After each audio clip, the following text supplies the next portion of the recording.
যে মরা চামড়া নিষ্পন্দ অন্ধকারেও বলেছিল জীবনের প্রথম স্পন্দন। এ দেশ কুম্ভকারের, যার মাটির কলসে জলের তৃষ্ণার সাথে জমা ছিল আজন্মের আকাশ ছোঁয়ার স্বপ্ন। এ দেশ কামারের, যার গঙ্গনে আগুনের জগৎ চিরে জন্ম নিল নাগল আর কাস্তের আদিম ধারালো ভাষা। এদেশ জেলের, পদ্মার কালচে জলে যে তারার মৃদু আলো দেখে গুনেছে অনন্ত ভ্রূণের প্রহর। এদেশ মালাকানের, ক্ষমস্থায়ী ফুলকে মানুষের উৎসবে অমরতা দেওয়া সেই জাদুকরীর হাতে। এদেশ ধুবা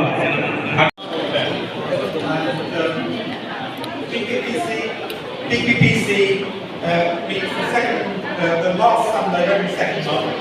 Look out for us on WhatsApp, on our website.